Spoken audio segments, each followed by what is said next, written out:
everyone. Today, we are returning my work shirts because I quit my job. Woohoo! Yeah, this is going to be an interesting get ready with me, and you guys are coming with me to return my work shirts as well. So let's fix this, and I will tell you about why I quit. So, to give you some context, I finished my university term in April. I came back home, submitted all my essays, and started looking for a job. I do this every year. I get myself a summer job instead of working through term time, just because it's easier for me personally, and it's easier for me to manage my time this way. Ideally, I would have loved an office job. However, that did not come into fruition at all. And so I set myself a deadline, being that if I didn't get a job by the 1st of June, I would go back into hospitality. Long story short, I ended up getting a hospitality job. Not because I couldn't find an office job by the 1st of June, but because I was so sick and tired of being rejected at every corner for the office job. I have experience in an office, but they didn't want to take someone who hadn't graduated, or I didn't have enough experience. It's always one of the two. And so I ended up getting that job in hospitality. And I ended up being a bartender. I think it's important to note that I also have previous experience as a bartender. My last summer job, I was a waitress and a bartender, and I learned the basics of being in that job and knowing, how to make cocktails, how to do this, how to do that, what being a bartender was all about. I was very lucky to have people that were kind enough to teach me all of the basics that I would need to know. So I get to my new job and I applied to be just a bartender, not a waitress, not a host, just a bartender. And this works for me because in the UK, and I don't know about anywhere else, but in the UK, bartenders will typically get paid like £1 to £2 higher. It's not a lot in the grand scheme of looking at it on a piece of paper. However, when it comes to the end of the month and you're getting paid, it does add up quite a lot, especially for the shifts that you do. Because in my case, I'm not only balancing that with what I need to save, but I'm also balancing it with transport costs, with going out to see my friends, which I haven't actually been able to see the entire month, and so on and so forth.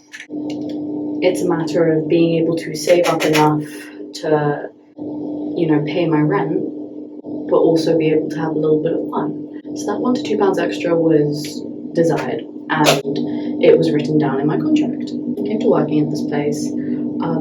It wasn't too bad. There are definitely pros and cons of being a bartender. I think one of the biggest cons is how late I finish, especially in London, now that London's becoming so much more dangerous, especially at night. One of the cons was definitely that I was finishing at like 11:30.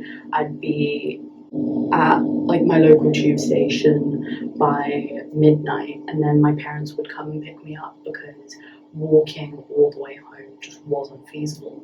Not only is it dark and scary, but it's also a 40-minute walk, and the buses don't run that late. So it was definitely an issue for me personally, but the pay sort of offsets that once again. I also made a couple of decent friends while working there. I think the main thing to note is that these are only your friends while working. These aren't friends you're going to go hang out with outside of work. Maybe if you become that close, you will. Not likely. There's only been one friend that I've consistently kept in contact with since my very first job as a barista in a cafe, and even then we don't actually talk that much, but we've met up maybe twice. So I immediately knew going into this job, hey, it's going to be difficult, the hours are long, I should be able to do it, it's not going to be too much of an issue. I was wrong.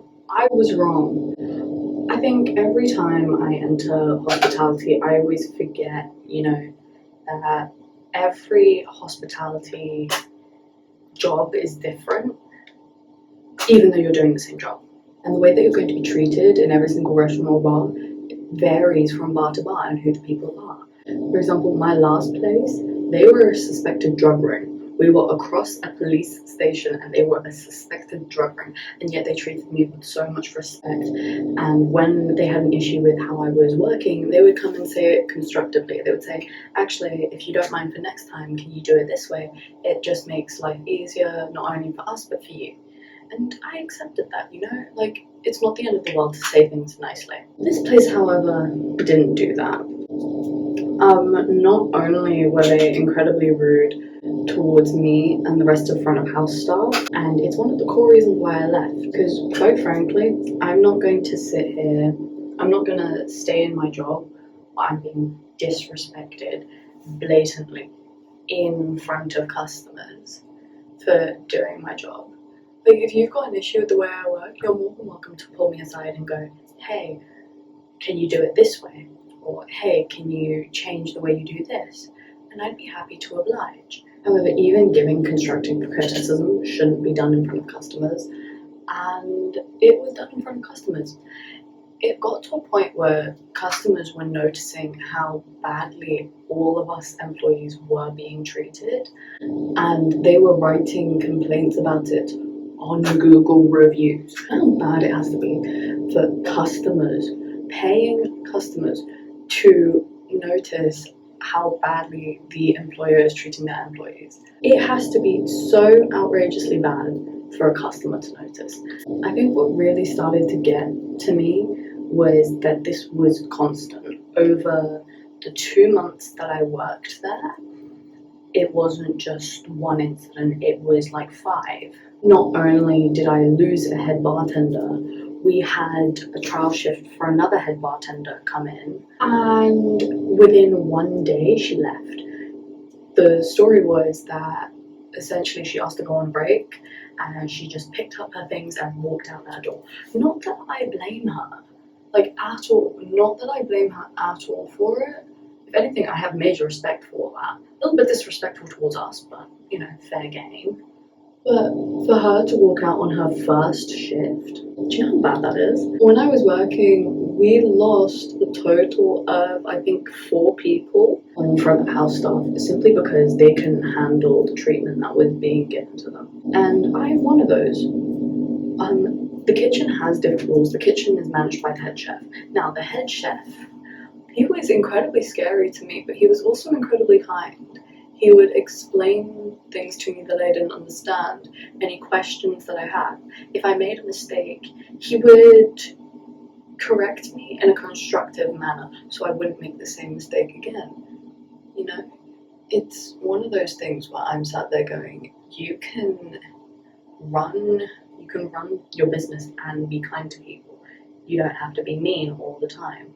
Anyway, this is the final makeup look. Yeah, let's go give my shirts back and I'll give you some more updates on that.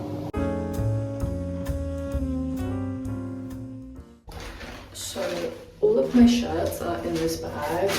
I was told that if I didn't return them that they would cost £50, it's £10 per shirt, and it would be taken out of my paycheck, so I'm returning them in this little Asda bag.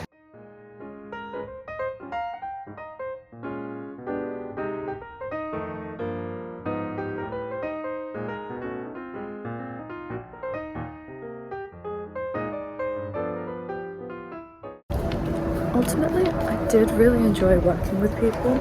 It's why I wrote the letters to all of them. It's not just the people that I worked with, but it's also people that were like next door. I had a lot of friends at Gale's that I really enjoyed seeing. I had a lot of friends at the American bar next door. So I just wrote them all a nice note saying thank you for letting me bother you, thank you for letting me work with you, etc, etc. Just to sort of really show my gratitude for letting me work with them. I am going to miss them. I think when it comes down to it, I would rather miss someone than be unhappy in the workplace. I would rather, you know, have a bittersweet ending and end up missing people than essentially, you know, be disrespected consistently. Okay, I just got off the bus. I'm about to go return all of my shirts. Is it weird that I'm nervous? I think I'm just nervous to say bye to everyone. I think that's it, but yeah, I can't wait, I guess. It's like nervousness and excitement, and I don't know, but it's time to do it. Okay, I've given out all of my cards. I've said bye to everyone who was there. I even went next door to the American store to say bye. I was given a free shot, which was really nice. Went to Gale's, said bye to everyone there. It's a very bittersweet ending, I feel, only because the only reason that I left was due to the mistreatment of myself and other workers. I didn't really want to stay in that sort of environment. Yeah, and now it's just time to go home and maybe cry a little bit, because I really did enjoy working with everyone.